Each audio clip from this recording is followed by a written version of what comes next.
ஹல்லேலூயா. ஹல்லேலூயா. கர்த்தருடைய பரிசுத்த நாமத்திற்கு மகிமையும் ஸ்தோத்திரம் உண்டாவதாக. ஆண்டவருடைய பெரிதான கிருபையினாலே திரும்பவும் இந்த தபக் பட்டணத்தில் உங்களோடு கூட சேர்ந்து ஊழியக்காரரோடு கூட சேர்ந்து 3வது பரிசுத்த ஆராதனையாக கர்த்தருக்கு ஆராதிச்சபடியான ஒரு சாக்கியம் எனக்கும் உங்களோடு கூட சேர்த்து கிடைத்திருக்கிறது. இந்த மகா பெரிய சாக்கியத்திற்காக ஆண்டவருக்கு நான் ஸ்தோத்திரம் செலுத்துகிறேன். ஹல்லேலூயா. இன்றைய நாளுடைய வார்த்தைகளுக்காக நான் தேவ சமூகத்தில் காத்திருந்தது உண்டு. அப்படி நான் தேவ சமூகத்தில் காத்திருந்த பொழுது இறைவனாகிய தேவன் எனக்கு ஒரு வார்த்தையை தந்தார். அந்த வார்த்தையை உங்களோடு கூட பகிர்ந்து கொள்வதற்கு அவர் தொடர்ந்து வார்த்தைகளை தரும்படியாக தேவனுடைய பிள்ளைகள் ஜெபத்தோடு கூட ஆண்டவர் சமூகத்தில் காணப்படும்படியாக உங்கள் அன்போடு கூட கேட்டுக்கொள்கிறேன். எபிரேயருக்கு எழுதின நிருபத்திலே 13ஆம் அதிகாரத்திலே 5வது வசனத்திலே பின்பகுதியை வாசிக்கலாம். பின்பகுதி 2 பகுதி இருக்கு. அதில் பின்பகுதியை ஒரு எழுந்து நின்று வாசிங்க. நான் உன்னை விட்டு விலகுவதும் இல்லை, உன்னை கைவிடுவதும் இல்லை என்று அவர் சொல்லியிருக்கிறாரே. கைவிடுவதும் இல்லை என்று அவர் சொல்லியிருக்கிறாரே என்று இங்கே வார்த்தை எழுதி கொடுக்கப்பட்டிருக்கிறது. அந்த வார்த்தையை நாம் தியானிப்பதற்கு ஆவியானவர் தாமே நமக்கு உதவி செய்ய வேண்டும், உதவி செய்வாராக. ஹல்லேலூயா. ஆமா, நான் உன்னை விட்டு விலகுவதும் இல்லை, உன்னை கைவிடுவதும் இல்லை என்று சொல்லி இருக்கிறாரே அப்படின்னு யாருக்கு சொன்னாரு? இந்த எபிரேய கர்த்தா அந்த ஆதி காலங்களில் ஆதி திருச்சபையில் இருந்தாங்க.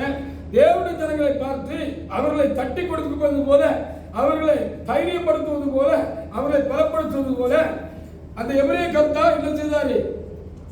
சொன்னாரு அப்படின்னு எழுதப்பட்டிருக்கிறது. ஹல்லேலூயா. ஆமா, பிரச்சனையான உலகமா இருக்கிறது, பிரச்சனை இல்லாத இடமே இல்லை என்று சொல்லி நாம் பார்க்கிறோம். நமக்கும் பல பிரச்சனைகள் இருக்கிறது.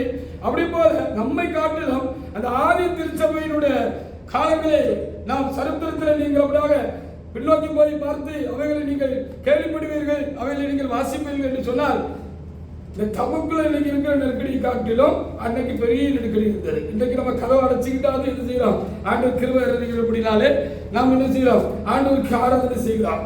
அந்த ஆரம்ப காலங்களில் என்ன நடந்தது என்று சொல்லி பார்க்கிற பொழுது அப்படி ரூம்ல அடைச்சிக்கிட்டு ஆராதனை செய்தாலும் வந்து பிடிச்சி எடுத்துட்டு போய் என்ன செஞ்சிருவாங்க? செயல்ல போட்டுருவாங்க. இல்லைன்னா என்ன செஞ்சிருவாங்க? நம்மளை கலாசா பண்ணிடுவாங்க. ஆமா, முடிச்சிருவாங்க. ஹல்லேலூயா. ஆமா, அப்படி ஒரு நெருக்கடியான ஒரு காலகட்டத்தில் அந்த ஆதி திருச்சபை இருந்தது. ஆனால் ஜனங்களும் ஊழியக்காரர்களும் ஆண்டவர் என்ன செஞ்சாங்க? ரொம்ப தைரியமாக கர்த்தருக்கு ஆராதனை செய்தாங்க. இருக்கிற ஒரு உயிர் போன கர்த்தருக்குன்னு போகட்டும். ஹல்லேலூயா. ஒரு உயிர் போன கர்த்தருக்குன்னு போகட்டும் சொல்லி அந்த ஆண்டவராக இயேசு கிறிஸ்துவினுடைய மேல வச்ச அன்பு, அவருடைய தியாகத்தை அவங்க உள்வாங்கி இருந்ததுனால அவங்க என்ன செஞ்சாங்களாம்? ரொம்ப தீவிரமாக இருந்தாங்க. ஒரு பக்கம் அவங்க பாதிக்கப்பட்டாலும் இன்னொரு பக்கத்தில் தீவிரமாக கர்த்தருக்கு ஆராதனை செய்து கொண்டிருந்தாங்க. அப்போ எங்க மாதிரி இந்த ஐயோ மாதிரி குடிக்காரங்கெல்லாம் அவங்களை பூஸ்ட் பண்ணணும்ல, பூஸ்ட் பண்றதுக்காக தான் இந்த வார்த்தையை சொல்லியிருக்கிறாங்க. ஹல்லேலூயா. ஆமா, ஒன்றும் பயப்படாதீங்க, ஒன்றும் தைரியமா இருங்க. அவர் என்ன சொல்லியிருக்காரு? ஏற்கனவே சொல்லி வச்சிருக்கிறாரு, நான் உன்னை விட்டு விலகுறதும் இல்லை, உன்னை கைவிடுவதும் இல்லை என்று அவர் சொல்லி இருக்கிறாரு. எதுக்கு நம்ம பயப்படணும் அப்படின்னு சபையை என்ன செஞ்சாங்க? அவங்க பலப்படுத்தினாங்க அப்படின்னு சொல்லி பார்க்கிறோம். ஹல்லேலூயா. அந்த நல்ல வார்த்தையை கர்த்தர் இந்த நாளிலும் எனக்கு உங்களுக்கு கூட தந்திருக்கிறார். அந்த வார்த்தைக்கு அந்த காலத்தில் இருந்த சபையார் மாத்திரம் தான் சொந்தமா? நானும் நீங்களும் கூட சொல்லி நமக்கும் நானும் நீங்களும் கூட இந்த வார்த்தைக்கு சொந்தக்காரலாம் இருக்கிறதுனால தான் ஆவியானவர் என்ன செய்திருக்கிறார்? ஆண்டவரே, இந்த தபுக்குள்ள கடைசி வாரம், இப்போதைக்கு கடைசி வாரம், இனி வருவேன். ஹல்லேலூயா. இப்போதைக்கு கடைசி வாரம். இந்த பிள்ளைகள் எல்லாம் விட்டு கடந்து போகிற வாரம். இந்த பிள்ளைகளுக்கு நல்ல ஒரு செய்தி நீங்க எனக்கு தரணும்பா, அதை நான் அவங்க கூட பகிர்ந்து கொண்டு சொல்ல பொழுது ஆண்டவர் சொன்ன வார்த்தை தான் இது. நான் உன்னை விட்டு விலகுவதும் இல்லை, உன்னை என்ன செய்கிறது இல்லை, கைவிடுகிறதும் இல்லை என்று சொன்னார். சொல்லி இருக்கிறார்கள் சொல்லி இருக்குல்ல, அது யாருக்கு சொன்னார்? வேதத்துல உபாகமம் அது யாருக்கு சொன்னாருன்னு சொல்லி நம்ம பார்க்கலாம். யோசுவா புத்தகத்திலே 1ஆம் அதிகாரத்திலே 9வது வசனமா? நான் உனக்கு கட்டளையிடவில்லையா? பலங்கொண்டு திடமனதாய் இரு, திகையாதே, கலங்காதே, நீ போகும் இடமெல்லாம் உன் தேவனாகிய கர்த்தர் உன்னோடு இருக்கிறார் என்றார். 5-6 முதல்ல வாசிங்க. 5-6 வாசி. நீ உயிரோடு இருக்கும் நாளெல்லாம் ஒருவனும் போவதில்லை. நான் மோசேயோடு கூட இருந்தது போல உன்னோடு கூட இருப்பேன். நான் உன்னை விட்டு விலகுவதும் இல்லை, உன்னை கைவிடுவதும் இல்லை. தைரியமா இரு.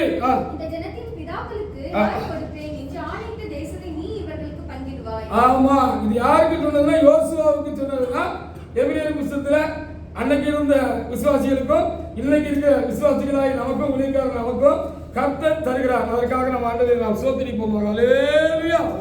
மோசே ஒரு பெரிய தேவனுடைய மனுஷனாக தீர்க்கதரிசியாக இருந்தார்னு வேதத்துல நம்ம பார்க்க முடியலை. அதை குறித்து உபாகம புத்தகத்திலே 34ஆம் அதிகாரத்திலே 10 முதல் 12 வரைக்குள்ள ஒரு வசனத்தை ஒரு தேவனுடைய எடுத்து வாசிப்பாருங்க. அவர் பெரிய ஒரு தீர்க்கதரிசியா இருந்தாரு. அவரமான ஒரு தீர்க்கதரிசி அவருக்கு முன்னாலே இல்ல பின்னாலே இல்ல எழுதப்பட்டிருக்கிறது.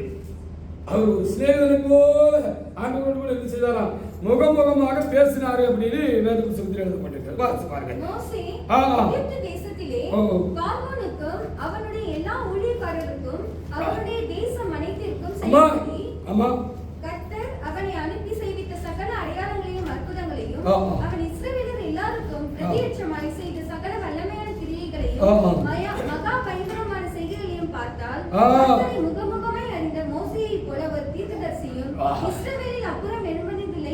இப்ப நம்ம ஒருத்தர் முகமா பார்க்கலாம். அவரு ஆண்டவரை தேவனை செஞ்சாரு.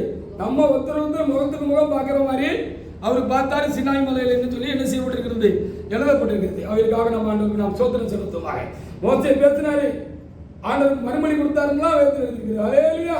என்ன ஆண்டவரே அப்படி கேட்டோன்னு என்னப்பா மோசே அப்படின்னு கேட்டாரு. இது எப்படி ஆண்டவரே, இது எப்படி ஆண்டவரே அப்படின்னு சில காரியங்கள் கரகலான காரியங்கள் எல்லாம் அவரு ஆண்டவரத்துல கேட்டாரு. அப்படி ஆண்டவர்கிட்ட கேட்ட பொழுது அவரு என்ன செஞ்சாரு, அதுக்கெல்லாம் அவருக்கு விட சொன்னாரு, பதில் சொன்னாரு, ஜனங்களை எப்படி நடத்தணும்னு சொன்னாரு. ஹல்லேலூயா. ஆமா, நியாயப்பிரமாணத்தை அவர் மூலமா தான் தேவனாகிய கர்த்தர் என்ன செஞ்சாரு, இஸ்ரவேல் ஜனங்களுக்கு கொடுத்தாரு. அப்படிலாம் சொல்லி நம்ம என்ன செய்கிறோம், நம்ம பார்க்க முடிகிறது. அவைகளுக்காக நாம் ஆண்டவருக்கு நாம் அதிகமாக சோதனை செலுத்துவோமா? ஏன்னு என்று சொன்னால் ஆண்டவர் இந்த நியாயப்பிரமாணத்தை கொடுக்கிற பொழுது அங்கே அப்படியாக ஆண்டவர் ஒரு கூடாரத்தை ஆண்டவருக்கு எழுப்பும்படியாக ஆண்டவர் அப்படிப்பட்ட காரியங்கள் எல்லாம் அவருக்கு சொல்ல பொழுது, நீ மலையிலே காண்பிக்கப்பட்ட மாதிரியின்படி செய்யறதுக்கு நீ ரொம்ப எச்சரிக்கையாக இருந்து ஆண்டவர் சொன்னார். அப்படித்தானே? ஹல்லேலூயா. ஆமா, கர்த்தருக்கு ஒரு கூடாரம் போடணும், அந்த கூடாரத்துல நான் வந்து வாசம் பண்ணுவேன் அப்படின்னு சொல்லி ஆண்டவர் சொல்லி இருந்தாரு. அதற்கு மக்கள் நடத்துறதுக்கு எல்லாத்துக்கும் விழா வாரியா ஆண்டவர் என்ன செஞ்சாரு, மோசே கிட்ட எல்லாத்துக்கும் என்ன செய்யணும் எப்படி செய்யணுங்கிறத ரொம்ப தெளிவா சொல்லி இருந்தாரு அப்படின்னு சொல்லி பார்க்கிறோம். எப்படி அவர் முகமுகமாக கர்த்தரத்துல பேசி ஒரு சிக்கல், ஒரு பிரச்சனை, ஒரு காரியம் வருகிற பொழுது நம்மை போல இல்லாதபடிக்கு அவர் எப்படிப்பட்டவராக இருந்தார் என்று சொன்னா, அவர் நேரே அந்த ஆசாரிப்பு கூடாரம் சொல்லுவாங்க, அதுக்கு ஆண்டவர் தங்கி இருக்கிற இடத்துக்கு அதுக்குள்ள நேரே எப்போ வேணாலும் போவார். அவருக்கு மாத்திரம் அப்படி ஒரு தனிப்பட்ட ஒரு தகுதி உண்டா இருந்தது. அவர் உள்ள போவாரு, போய் மக்கள் இப்படி கேட்கறாங்க, ஆண்டவரே என்ன செய்யணும் என்ன எதுன்னு கேட்பாரு. உடனே ஆண்டவர் அங்கிருந்து அதுக்கு ஒரு காரியத்தை சொல்லுவார். இப்படி ஒரு முகமுகமாக கர்த்தரை பார்த்து அவரிடத்துல இருந்து ஆசீர்வாதங்களை ஜனங்களுக்கு பெற்றுக் கொடுத்த ஒரு தேவனுடைய மனுஷன். ஹல்லேலூயா. இந்த யோசுவா யாரு? இந்த யோசுவா யார்? யாத்திராகமம் 33:11 எடுத்து வாசிப்பாங்க. அவரு அவ்வளவு பெரிய தேவனுடைய மனுஷன். ஹல்லேலூயா. அவருக்கு கருகலானது இல்லை, மறைவானது இல்லை. மறைவானது கருகலாக இருந்து சொன்னா நேரடியாக ஆண்டவர்கிட்ட போய் என்ன செஞ்சிருவாரு, கேட்பாரு. அவர் உடனே பதில் சொல்லுவாரு. வந்து ஜனங்களுக்கு கர்த்தருடைய காரியத்தை என்ன செஞ்சிருவாரு, சொல்லிடுவார். அந்த பிரச்சனையை அதோட தீர்ந்து போக முடிச்சு போகும். அந்த அளவுக்கு ஒரு பெரிய தேவனுடைய மனுஷனாக தீர்த்து சேர்த்தார். இந்த யோசுவா யார்? வாசி. ஒருவன் தன் சிநேகிதனோட பேசுவது போல கர்த்தர் மோசேயோட முகமுகமாக பேசினார்.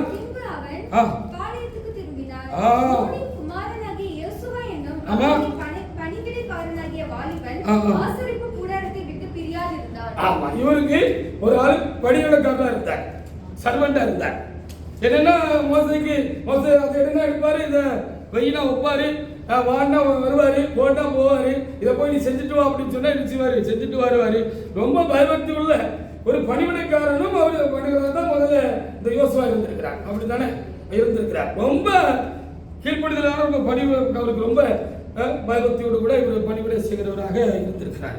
இப்போ என்னன்னா மோசே மரித்து போயிட்டாரு, மறிக்க வேண்டியது வந்துட்டு ஆண்டவரே கிட்ட அவர் மோசே கேட்டாரு, ஆண்டவரே இந்த ஜனம் மேற்கொள்ளாத ஆடுகளைப் போல சிதறி போகக்கூடாது, இந்த ஜனங்களை காணால கொண்டு விடணுமே, அந்த காணால கொண்டு விடணும். இப்போ எனக்கு முன்னாடி காலம் முடிச்சுட்டு சொல்லிட்டீங்க, இனி எடுத்துக்கொள்ள போறீங்க, இப்போ அதுக்கு ஒரு ஆளை நியமிக்கணும் தானே அப்படின்னு சொல்லி என்ன செஞ்சாரு. ஆண்டவர் கேட்ட பொழுது நூனின் குமாரன் யோசுவாவை என்ன செய்யும் ஓ ஸ்தானத்தில் அபிஷேகம் பண்ணு சொல்லிட்டார். ஹல்லேலூயா. இப்போ என்ன நடக்கு, மோசே மரிச்சாச்சு, யோசுவா கிட்ட அந்த பொறுப்பு வந்தாச்சு. இப்போ புதுசா பொறுப்பு வந்துட்டுன்னு வச்சுக்கோங்களேன். நேற்று வரைக்கும் ஒரு ஆள் டீனா இருந்திருக்காங்க, திடீர்னு அது கீழே இருந்த ஒருவரை தூக்கி டீனா போட்டாங்கன்னு வச்சுக்கோங்களேன், ஹெட்டா போட்டாங்கன்னு வைங்களேன். ஒரு பரபரப்பு, ஒரு பதஷ்டம், ஒரு குழப்பமெல்லாம் உள்ளுக்குள்ள இருக்கும். அந்த புதுசா வந்துட்டே இருக்கு, இது எப்படி செய்யறதுன்னு ஒன்று தெரியல அப்படின்னு சொல்லி அப்படித்தான் இந்த யோசுவாவுக்கு இருந்திருக்கிறது. அதுக்காக நம்ம ஆண்டவருக்கு நாம் சொந்தத்தில் செலுத்துவார். ஒரு தலைவர் இருந்தாரு, அவருக்கு இவர் பணிவிடைக்காரனா இருந்தாரு, இவருக்கு எந்த பிரச்சனையும் இல்லை, பொறுப்பு கிடையாது. இப்ப இவர் என்ன செய்யலாம், அப்ப என்ன செய்வாரு, அவர் சொன்னதை செஞ்சுட்டு இவர் வாட்டில் மூச்சு கட்டாம அவர் என்ன செஞ்சிருவாரு, இருந்துருவார். இதான் இவருடைய வேலை. இப்போ ஆனால் இப்பொழுது இந்த இஸ்ரவேல் ஜனத்தை, இந்த முழு சபையையும் இவர் பொறுப்புல நீ நடத்தி கொண்டு போகணும் காணானுக்கு அப்படிங்கிற பொழுது எப்படி கொஞ்சம் தயக்கமா கலக்கமாகத்தான் கண்டிப்பா இருந்திருக்கும். முதல் அனுபவம் இல்லவா இருந்திருக்கும். அப்படி இருந்ததை பார்த்து தான் அவருடைய உள்ளத்தினுடைய கலக்கத்தையும் தயக்கத்தையும் நம்முடைய தேவனாய் கர்த்தர் பார்த்து தான் இந்த வார்த்தையை என்ன செஞ்சாரு, அவருக்கு சொன்னாரு அப்படின்னு சொல்லி நம்ம பார்க்க வேண்டியதாக இருக்கிறது. அதற்காக நாம் ஆண்டவருக்கு நன்றி செலுத்துமா. யோசுவா 1ஆம் அதிகாரத்தில் 1 முதல் 3 வரைக்கும் வசனங்களை வாசிக்கலாம். ஆமா மோசே மரித்த பின்பு ஆமா கர்த்தர் மோசேயின் ஊழியக்காரனாகிய நூனின் குமாரன் யோசுவாவை நோக்கி, என் தாசனாகிய மோசே மரித்து போனார். ஆமா, என் தாசனாகிய மோசே மரித்து போயிட்டாரு. இப்பொழுது நீயும் இந்த ஜனங்கள் எல்லாரும் எழுந்து இந்த யோர்தானை கடந்து இஸ்ரவேல் புத்திரருக்கு நான் கொடுக்கும் தேசத்துக்கு போங்கள் அப்படின்னு சொல்லும்போது இவருக்கு கொஞ்சம் ஒரு நர்வஸா இருந்திருக்கும். சரிதானே, நர்வஸ் சொன்னா தான் நமக்கு சரக்கு வழங்கும். நர்வஸா இருந்திருக்கும். அப்ப நர்வஸா இருந்திருந்த உடனே ஆண்டவருக்கு தெரியும் தானே, ஓ நாங்க நிக்க சண்டை வாரதோ பேசலாம், உள்ளுக்குள்ள கலக்க காட்டாமலும் பேசலாம்ல. அல்லேலூயா. முடியுமா, முடியாதா? ஆனா ஆண்டவர்கிட்ட மறைக்க முடியுமா? அவரு இவருடைய அந்த ஒரு பதஷ்டமான அந்த காரியத்தை அவருக்கு தெரிஞ்சதுனால தான் தைரியப்படுத்துறதுக்கு இப்படி வார்த்தை சொன்னார் சொல்லப்பட்டது. ஹல்லேலூயா. நமக்கு இப்படிப்பட்ட சூழ்நிலைகள் எல்லா காரியங்களும் வரலாம். எங்களுக்கு ஊழியத்தில் வரலாம், உங்களுக்கு வேலை ஸ்தலத்தில் வரலாம், குடும்பங்கள்ல வரலாம். அப்போ இப்படிப்பட்ட கால சூழ்நிலைகள் எல்லாம் அந்த பக்தர்களோடு கூட கர்த்தர் சொன்னது மாத்திரமல்ல, கூட இருந்து என்ன செஞ்சாங்க, அவங்க எதுக்குன்னு கூப்பிட்டாங்களோ, எதுக்குன்னு பேர் சொல்லி அழைச்சாங்களோ அந்த காரியத்தை அவங்க முடிச்சுட்டாங்க. சொன்ன மாதிரியே, இங்க சொன்ன மாதிரியே, நான் உன்னை விட்டு விலகுவதும் இல்லை அப்படின்னு சொன்ன மாதிரி ஒருபோதும் அவர் விலகவும் இல்லை, கைவிடல. மோசே இப்படி கடைசி வரைக்கும் இருந்தேன், உன் கூட இருப்பேன்னு சொன்ன மாதிரி யோசுவாவை கொண்டும் என்ன செஞ்சுட்டாரு, அப்படி செய்து முடித்தார் என்று சொல்லப்பட்டிருக்கு. அப்படி ஒரு நல்ல கிருபையுள்ள ஆண்டவருக்கு நம்ம பிள்ளைகளா இருக்கிறோம். ஆராதனை செய்யப்படியாக நானே நீங்களும் கடந்து வந்திருக்கிறோம். எவ்வளவு பெரிய பாக்கியம் நமக்கு பாருங்க. ஹல்லேலூயா. எனக்கு தெரியாதப்பா அப்படின்னு ரிவர்ஸ் அடிக்கிற கடவுளையா நம்ம ஆராதிக்க வந்திருக்கிறோம். ஹல்லேலூயா. யாக்கோபுக்கு இதே மாதிரி கர்த்தர் வாக்கு சொன்னாரு, நான் உன்னை விட்டு விலக மாட்டேன், உனக்கு நான் சொன்னது செய்து முடிக்கிற வரைக்கும் நான் உன் கூட இருப்பேன், உன்னை விட்டு விலக மாட்டேன்னாரு. ஹல்லேலூயா. ரொம்ப நிர்பந்தமான ஒரு சூழ்நிலை யாக்கோபுக்கு வந்துச்சு வாழ்க்கையில. அப்போ அவர் இந்த வார்த்தையை அவர்கிட்ட சொன்னாரு அப்படின்னு சொல்லி வேதவசனத்தை சொல்லப்பட்டிருக்கு. ஆண்டவரே நீர் இப்படி சொன்னீரே, ஆண்டவரே நீர் இப்படி எனக்கு சொன்னீரே ஆண்டவரே. ஹல்லேலூயா. எனக்கு ஒன்று சொல்லியிருப்பாரு, உங்களுக்கு ஒன்று சொல்லியிருப்பாரு, யோசுவாக்கு ஒன்று சொன்னாரு, யாக்கோபுக்கு வேற ஒன்று சொல்லியிருப்பாரு. அப்போ பக்தர்கள் என்ன செஞ்சாங்க தெரியுமா, அதை அவர்கிட்ட உறுதிப்படுத்தி கேட்டாங்க. ஹல்லேலூயா. நீங்க எப்படி சொன்னீங்களா ஆண்டவரே, என்னை விட்டு விலக மாட்டேன், கைவிட மாட்டேன்னு சொன்னீங்களா ஆண்டவரே அப்படின்னு ரொம்ப ஒரு நெருக்கமான பாதிப்பான ஒரு கால சூழ்நிலை உண்டாகிற பொழுது அவங்க என்ன செஞ்சாங்க அப்படின்னு சொல்லி பார்க்கிற பொழுது ஆண்டவர்கிட்ட கேட்டாங்கன்னு அப்படி எழுதப்பட்டது. ஹல்லேலூயா. ஆமாப்பா சொன்னப்பா, இப்போ உன் கூட தான் இருக்கேன், கொஞ்சம் திரும்ப பாருன்னு என்னை சொல்றாரு. ஹalleluya. அப்படி ஒண்ணே சொல்லுவாரு. அந்த ஒண்ணே நிறைய இடத்துல சொல்லுவாரு. உன் சொன்னப்பா உன் கூட தான் இருப்பேன், இப்போ எங்கேயும் போகல, உன் கூட தான் இருக்கேன் அப்படின்னு சொல்லி திடப்படுத்துகிற ஆண்டவரை நாம் ஆராதிக்கிறோம். ஹalleluya. அதுக்காக நாம் ஆண்டவருக்கு என்ன செய்யணும்? அதிகமாக நாம் ஆண்டவருக்கு நாம் நன்றி செலுத்துவதற்கு நாம் கடமைப்பட்டிருக்கிறோம். எல்லாரும் வாழ்க்கையிலும் ரொம்ப ஒரு வேதனையான, ரொம்ப கஷ்டமான ஒரு காலங்கள் அவ்வப்பொழுது வந்து வந்து போகத்தான் செய்கிறது. வரவில்லை என்று நானும் சொல்ல முடியாது, நீங்களும் சொல்ல முடியாது. நான் தூத்துக்குடியில் விசுவாசியாக இருந்த காலம், தூத்துக்குடியில் இந்தியாவில் தூத்துக்குடின்னு ஒரு இடம் இருக்குல்லவா, அந்த இடத்துல இதே சபை, இந்த புதிய சிலர் சபை என்ன செய்வது சபை இருந்தது. நாங்களெல்லாம் ஆரம்ப விசுவாசிகள். அப்படி இருந்து நல்லதான் போய்கிட்டு இருந்துச்சு. திடீர்னு ஒரு நெருக்கடியான ஒரு கால சூழ்நிலை என்னுடைய வாழ்க்கையிலும் விசுவாச வாழ்க்கையிலே வந்தது. என்ன கூட இருந்தவங்களும் நடத்தினவங்களும் தப்பா புரிஞ்சுக்கிற மாதிரி ஒரு சூழ்நிலை வந்துச்சு. ஆனா தப்பா புரிஞ்சுக்கிட்டாங்க, ஆனா நான் தப்பா இல்லை, அதான் உண்மை. ஹல்லேலூயா. அதான் ஆண்டவருக்கு தெரியும் தானே. இப்ப நீங்க உட்கார்ந்திருக்கிறீங்க, உங்களை நான் ஏதாவது தவறாக ஒரு மதிப்பு போட்டு உங்களை நான் ஏதாவது கேட்டுடலாம், இல்லைன்னா மனசுக்குள்ள இந்த பிரதர் இப்படி இருக்காரு, இந்த சிஸ்டர் சரியில்லை அப்படின்னு சொல்லி நான் ஒரு மனசுக்குள்ள நினைச்சுக்கலாம். அதனால சில காரியங்கள் உண்டாகலாம்ல, நம்மளுடைய ரிலேஷன்ஷிப்ல சில தொய்வுகள் உண்டாகலாம். அது மாதிரி ஒரு நெருக்கமான காலம் அந்த காலம். நான் அவர்கள் என்மேல் சாட்டின அந்த எந்த ஒரு காரியத்தை நான் செய்யவில்லை என்பதுதான் எனக்கும் தெரியும், தேவனுக்கும் தெரியும். ஆனாலும் அப்படி செய்ததாக அவர்களுக்கு அந்த கால சூழ்நிலை அவர்கள் அப்படி எண்ணினார்கள். அப்படி ஒரு நெருக்கமான காலம். ரொம்ப நெருக்கமா இருந்தவங்க கூட என்ன செஞ்சுட்டாங்கன்னா என்னை கண்டு அப்படியே விலகி போயிடுவாங்க, கிட்ட விலகி போயிடுவாங்க. ஆனா நான் சபைக்கு போனோம். அல்லேலூயா. நான் கர்த்தருக்கு ஆராதனை செய்யணும், செஞ்சுக்கிட்டு தான் இருந்தேன். ஆனாலும் வலிக்கும்ல, ஒரு பக்கம் வலிக்கும்ல. ரொம்ப சிச்சுவேஷன் மோசமாகிற பொழுது அதெல்லாம் தாங்க முடியாது தானே. அப்படி ஒரு நாள் ரொம்ப எனக்கு தாங்க முடியல. சர்ச்சு இருக்கு, சர்ச்சு பக்கத்தில் ஒரு சகோதரர் வீடு உண்டு. அந்த சகோதரர் வீட்டில் அந்த சர்ச்சுக்குள்ள கீ இருக்கும்.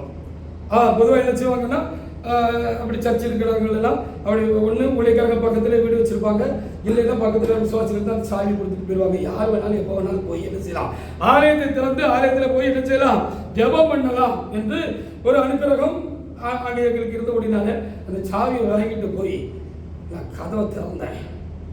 கதவை திறந்து முழங்கால் போட்டு முகம் குப்புற விழுந்துட்டேன். ஹல்லேலூயா. முகம் குப்புற விழுந்துட்டேன். வார்த்தை வரல. ஆம்பளை தான். என்ன ஆம்பளை, ஆம்பளைன்னு சொல்லுவாங்க. என்ன ஆம்பளை, ஆம்பளையில ஒன்றும் இல்லை, பொம்பளை ஒன்றும் இல்லை. ஆம்பளைனாலும் தாங்க முடியலன்னு என்ன செய்ய முடியும்? உங்களுக்கு முன்னால அழகாம இருக்கலாம், பின்னால அழுவனா இருக்கலாம். அவன் தான் ஆம்பளை. ஹல்லேலூயா. அப்ப நான் நேரே போய் எடுத்த முகம் குப்புற விழுத்த உடனே பொல பொல பொல பொலன்னு இடிச்சுட்டு கண்ணீர் அப்படியே வந்து தாயில சொட்டு சொட்டுன்னு விழுது. நான் மூச்சு கூட கிடக்கிறேன். அப்படி தலையில சொட்டு சொட்டா அப்படி கண்ணீர் விழுந்த உடனே எனக்குள்ள இருந்த இறைவன் உள்ளதானே இருக்காரு. அவர் வேலைக்கு போலியே, அவர் என்னுடைய தேவன் அல்லவா. எல்லாரும் என்ன ஒதுக்கி வச்சாங்க, நம்ம ஆண்டவர் என்ன ஒதுக்கி வச்சாரா? இல்ல இல்ல. ஹல்லேலூயா. எல்லாரும் ஒதுக்கி வைக்கல, எனக்குள்ளதான் இருந்தாரு. டக்குன்னு எனக்குள்ள இருந்து ஆண்டவர் ஒரு சவுண்ட் கொடுத்தாரு பாருங்க. அவரோட சத்தம் வந்துச்சு.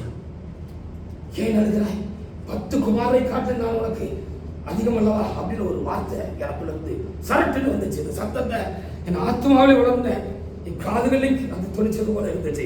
அல்லேலூயா. கர்த்தர் பேசுகிற அந்த அனுபவத்தை நான் நிச்சயமா நான் பார்த்தேன். ஏன் சஞ்சலப்படுகிறாய், ஏன் கலங்குகிறாய், 10 குமாரை காட்டலாம் உனக்கு அதிகம் அல்லவா, நான் உனக்கு அதிகம் அல்லவான்னு கேட்ட உடனே அந்த கண்ணீர் அப்படி டக்குன்னு நின்றுட்டு ஹல்லேலூயா அப்படி நான் நிமிர்ந்து வணங்காத உட்கார்ந்துட்டேன். இந்த வார்த்தை எங்க இருக்கு? 1 சாமுவேல் புஸ்தகத்துல 1ஆம் அதிகாரத்துல 7-8 வசனங்களை வாசி பாருங்க. மாத்தி மாத்தி வாசிங்க. அவள் கர்த்தருடைய ஆலயத்திற்கு போகும் சமயத்தில் அவன் கர்த்தருடைய ஆலயத்திற்கு போகும் சமயத்தில் அவன் வருஷந்தோறும் அந்த பிரகாரமாய் செய்வான். அவன் வருஷந்தோறும் அந்த பிரகாரமாய் செய்வான். இவள் அவளை மனமணி வாக்குவாள். ஆமா. அப்பொழுது அவள் சாப்பிடாமல் அழுது கொண்டிருப்பாள். சாப்பிடாமல் அழுது கொண்டிருப்பாள். அவள் புருஷனாகிய எல்கானா அவளை பார்த்து அவர் புருஷனாக எல்கானா அவனை பார்த்து அவளை பார்த்து, அண்ணாளே ஏமா அழுகிற, ஏமா சாப்பிடாம இருக்க, ஏமா சஞ்சலப்படுகிறாய், குழந்தை இல்லைங்கிற பாதிப்பு எந்த அளவுக்கு பெண்களை பாதிக்குங்கிறது பெண்களுக்கு தான் தெரியும். ஹல்லேலூயா. 2 கொண்டாட்டி எல்கானாவுக்கு. மூத்த பேரு அண்ணாரு, இளைய பேர் பெரியனாரு. ரெண்டாவது அவளை கல்யாணம் முடிச்ச பிறகு அவளுக்கு நிறைய குழந்தைகள் இருக்கு. இந்த அம்மாவுக்கு குழந்தையே இல்லை. அதை கூட இருந்த அந்த சக்கரத்தை எடுத்துட்டாங்களாம், குத்திக்கிட்டே இருந்தாங்களாம். ஹல்லேலூயா. எவ்வளவு வலிச்சிருக்கோம். அப்பதான் அவர் புருஷன் அவங்கள அன்பாக்குனாங்க. அந்த அம்மா மேல எதுக்குமா குழந்தை இல்லை, 10 குழந்தை இருந்தாலும் நான் மேல வச்சிருக்க அன்புக்கு ஈடாகுமாமா, அந்த அளவுக்கு உமல அன்பு வச்சிருக்கிறோமா, உமல மூத்தவா உமல அன்பு வச்சிருக்கேன். அவனுக்கு 5 பிள்ளையை பெற்று கொடுத்தா, அதை காட்டிலும் உமலமா எனக்கு அதிகமான அன்பு இருக்கு. நான் ஒன்னு அதிகமா நேசிக்கிறோம் தானே. அந்த 10 குழந்தைகள் இருந்தா கூட இந்த அளவுக்கு ஒன்னு நேசிப்பாங்களா அப்படி தெரியாதுமா, அந்த அளவுக்கு உங்களை நான் அன்பு வச்சிருக்கேன் அப்படின்னு சொன்னாங்க. ஆனாலும் அந்த எல்கானாவுடைய வார்த்தை அந்த அண்ணால தேற்றலை. ஹல்லேலூயா. அதனால அந்த வசனங்களுக்கு நீங்க போய் பார்த்தீங்கன்னு சொன்னா அந்த அம்மா என்ன செஞ்சாங்க, தேவ சமூகத்துக்கு போனாங்க அப்படின்னு சொல்லி எழுதப்பட்டிருக்காங்க. அந்த வார்த்தையை தான் என் தேவனாய் கர்த்தர் என்ன செஞ்சாரு, நாம் விழுந்து கிடந்த பொழுது நம் முகம் விழுந்து கண்ணீர் அப்படி பாய்ந்து தலையை நடிச்சுட்டு இருந்த பொழுது ஒரு சில நிமிஷங்கள் தான் இருக்கு. ரொம்ப நேரம்லாம் கர்த்தர் பார்த்துக்கிட்டு இருக்கிறாங்க. அது கூட வேடிக்கை பார்க்கல. 1 நிமிஷம் 2 நிமிஷம் கூட இருக்காது. அந்த சொற்ப அந்த கால சமயத்துக்குள்ள இடம் என்ன செஞ்சாரு, எனக்கு விழுந்து கூப்பிட்டாரு. இந்த வார்த்தையை அந்த வார்த்தை எனக்கு பரிச்சயமான வார்த்தை அல்லவா, நிறைய நேரம் எனக்கு ஒளிக்காரர்களாக இருந்தவங்க எனக்கு போதிச்ச வார்த்தை அல்லவா. ஹல்லேலூயா. என்னை தேற்றபடியாக அவர்கள் போதித்த வார்த்தை அல்லவா. அந்த வார்த்தையை கொண்டு கர்த்தர் என்ன செஞ்சாரு, எனக்கு உள்ளத்துல இருந்து பேசணும்னு அப்படியே என்னோட கலக்கங்கள் எல்லாம் அப்படி மாறிட்டு நான் நிமிர்ந்து உட்கார்ந்துட்டேன். ஹல்லேலூயா. கர்த்தர் ஒரு விஷயம் பேசினார், நான் 2 விஷயம் கேட்டிருக்கிறேன் என்று சொல்லி சங்கீத புத்தகத்துல 10:47 வச்சிருந்த போல இந்த வார்த்தை 10 குமாரனை காட்டு நான் உனக்கு அதிகம் அல்லவா அப்படின்னு ஆண்டவர் சொன்ன வார்த்தை பல நேரங்கள்ல எனக்கு தேடிக்கிட்டே இருந்தது அப்படின்னு சொல்ல முடியும். ஹல்லேலூயா. அதனாலதான் அவர் அப்படி சொல்லி இருக்கிறாரே, உன்னை விட்டு விலகுவதில்லை உன்னை கைவிடுவதில்லை என்று அவர் சொல்லியிருக்கிறாரே அப்படின்னு நமக்கும் ஆண்டவர் சொல்றாரு. ஹல்லேலூயா. அப்ப யோசுவாவை கைவிடல, மோசேயை கைவிடல, ஆபிரகாமை கைவிடல. 25 வருஷம் காத்திருந்தாரு, அவர் கூடவே இருந்தாரு, அவருக்கு சொன்னதை செஞ்சாரு, கைவிடல. யாக்கோபை என்ன செய்யல, ஆண்டவர் என்ன செய்யல, கைவிடல. அப்படின்னு நம்ம என்ன செய்ய முடிகிறது, நம்ம பார்க்க முடிகிறது. ஆனபடினாலே அந்த கைவிடாத தேவன் தான் நம்ம ஆராதிக்கிறார். அவர் கைவிட மாட்டார். ஹல்லேலூயா. அதற்கு நாங்களும் சாட்சிகளாக இருக்கிறோம். அதற்காக ஆண்டவருக்கு ஸ்தோத்திரம் செலுத்துவாங்க. எந்த சூழ்நிலையா இருந்தாலும் ஆண்டவர் குறைய நிறையும் உடனே அப்படி ஒன்று நினைச்சோம் மனுஷர மாதிரி மூஞ்ச திருப்பிக்கிட்டு என்ன செய்ய மாட்டாங்க, போக மாட்டாங்க. அப்படிங்கிறது தான் நமக்கு இன்றைக்கு நமக்கு சொல்லப்படுகிற ஒரு காரியமாக என்ன செய்கிறது இருக்கிறது. அதற்காக ஆண்டவரை நான் என்ன செய்றேன், அதிகமாக நான் ஸ்தோத்திரம் செலுத்துறேன். யாக்கோபுடத்திலே ஆண்டவர் இப்படி பேசினாங்க, அப்படி பேசுறதாக புத்தகத்தில் இருக்குதானே. யாக்கோபுடத்திலே ஆண்டவர் இப்படி பேசினார். 28ஆம் அதிகாரத்தில் ஆதியாகமம் 28:11 வாசிக்கிறேன். 11 வாசி. ஒரு இடத்திலே வந்து சூரியன் அஸ்தமித்தபடினாலே அங்கே ராத்திரி தங்கி அவ்விடத்து கற்களில் ஒன்றை எடுத்து தன் தலையின் கீழ் வைத்து அங்கே நித்திரை செய்யும்படி படுத்துக் கொண்டான். அவர் பெரிய ஒரு பணக்கார வீட்டு பிள்ளையாகும். ஈசாக்கு பெரிய பணக்காரன் தானே எழுதியிருக்கு. பணக்கார வீட்டு பையன் பொண்ணு கேட்டு மாமா வீட்டுக்கு போறாரு.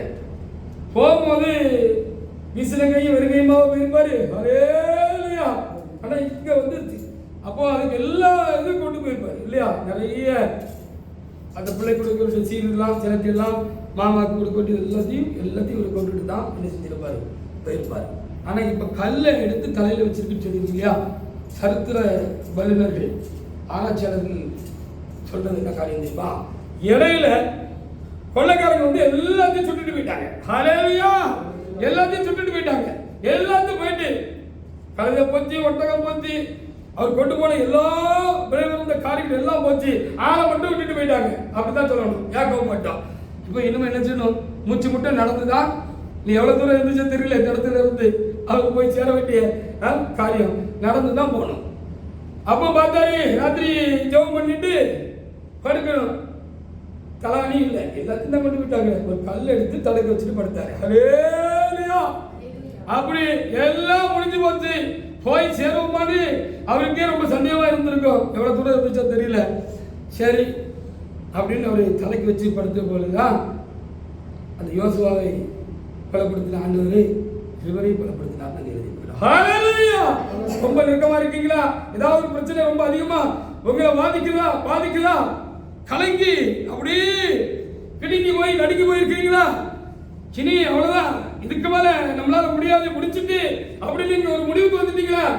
நீங்க முடிவுக்கு வந்துட்டீங்க, உங்க ஆண்டவர் முடிவுக்கு வர மாட்டாரு. அதான் நம்ம ஆண்டவருடைய முக்கியமான ஒரு ஸ்பெஷாலிட்டியான காரியம். ஹல்லேலூயா. வாசிங்க பாப்போம். இப்போ அங்கே அவன் ஒரு சொப்பனம் கண்டான். இதோ ஒரு ஏணி பூமியிலே வைக்கப்பட்டிருந்தது. அதில் நுனி வானத்தை எட்டியிருந்தது. அதிலே தேவதூதர் ஏறுகிறவர்களும் இறங்குகிறவர்களுமாய் இருந்தார்கள். அதற்கு மேலாக கர்த்தர் நின்று, நான் உன் தகப்பனாகிய ஆபிரகாமின் தேவனும் ஈசாக்கின் தேவனும் ஆகிய கர்த்தர், நீ படுத்திருக்கிற பூமியை உனக்கும் உன் சந்ததிக்கும் தருவேன். உன் சந்ததி பூமியின் தூளை போல் இருக்கும். நீ மேற்கையும் கிழக்கையும் வடக்கையும் தெற்கையும் பரம்புவார். உனக்குள்ளும் உன் சந்ததிக்குள்ளும் பூமியின் வம்சங்கள் எல்லாம் ஆசீர்வதிக்கப்படும். நான் உன்னோடே இருந்து நீ போகிற இடத்தில் எல்லாம் உன்னை காத்து இந்த தேசத்துக்கு உன்னை திரும்பி வர பண்ணுவேன். நான் உனக்கு சொன்னதை செய்யும் அளவும் உன்னை கைவிடுவதில்லை என்றார். இது ஒரு தாத்தாவுக்கு சொன்னது, உங்க அப்பாவுக்கு சொன்னது, அதுதான் நான் உனக்கும் சொல்லியிருக்கிறேன் அப்படின்னு அதை திரும்ப சொல்லி அதை செய்யற வரைக்கும் நான் உன் கூட தான் இருப்பேன், உன்னை கைவிட மாட்டேன்னு ஆண்டவர் சொன்னார். ஹல்லேலூயா. உன்னை விட்டு விலக மாட்டேன், என்ன செய்ய மாட்டேன், உன்னை கைவிட மாட்டேன்னு சொன்னார். கைவிட்டாரா யாக்கோபு? யோசுவா தெரிந்து கொண்ட நோக்கமாக அவை கர்த்தர் எடுத்து பிரயோஜனப்படுத்தினார் தானே. அந்த கானான் தேசத்தை அவர் இஸ்ரவேல் ஜனங்களுக்கு பங்கு வச்சு கொடுத்தார் தானே. ஆபிரகாமுக்கு சொன்னதை செஞ்சார் தானே. ஈசாக்குக்கு சொன்னதை செஞ்சார் தானே. அவருடைய அன்பர்களுக்கெல்லாம், அவருடைய பரிசுத்தவான்களுக்கெல்லாம் ஒன்றை சொல்லியிருந்தாருன்னா கண்டிப்பா செய்வாரு. அதை குறித்து நமக்கு தயக்கமும் கலக்கமும் பல வேளைகள்ல வருகிற பொழுது அவர் இப்படி இடைப்பட்டுக்கிட்டே இருப்பாரு. இல்லைன்னா நான் நீங்கள் கரை போய் சேர மாட்டேன், கரை சேர முடியாது.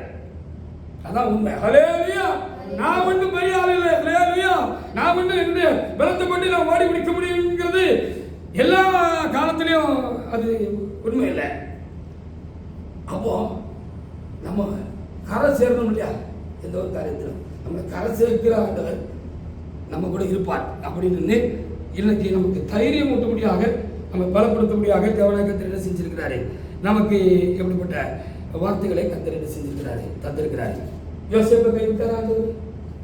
அப்படி நைஸா கண்டு காணாத மாதிரி போனாரா? மனிதர்கள் போய்விடுவார்கள். சொல்லிட்டு சொல்லலேன்னுவாங்க. ஹல்லேலூயா. அண்ணா நீங்க தானே சொன்னீங்க,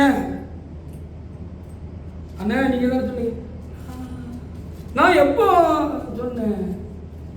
சொன்ன மாதிரியே எனக்கு ஞாபகம் இல்லையே. இல்லைண்ணே நீங்க சொன்னீங்கண்ணே, அதெல்லானே பிடிச்சுக்கிட்டு நம்பிக்கிட்டு இருந்தேனே, என்ன சொன்னீங்கண்ணே. இவர் பதிலுவாரு,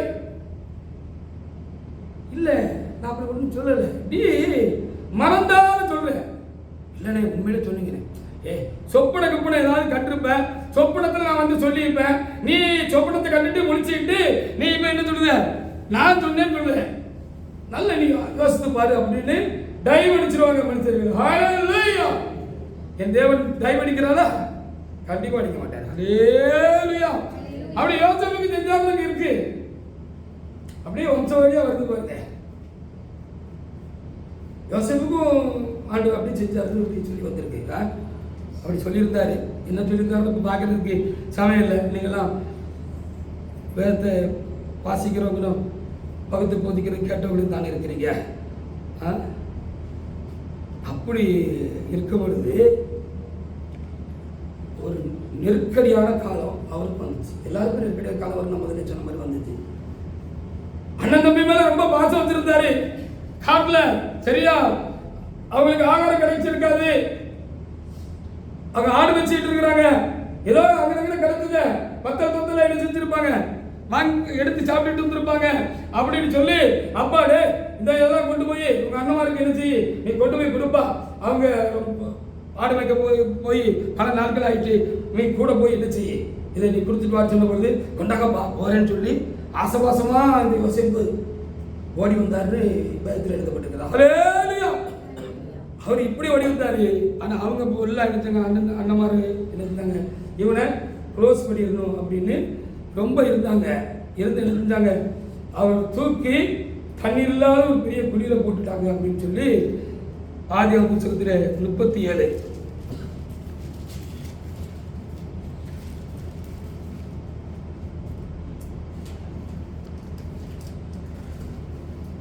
23 24 வசனங்கள் வாசி.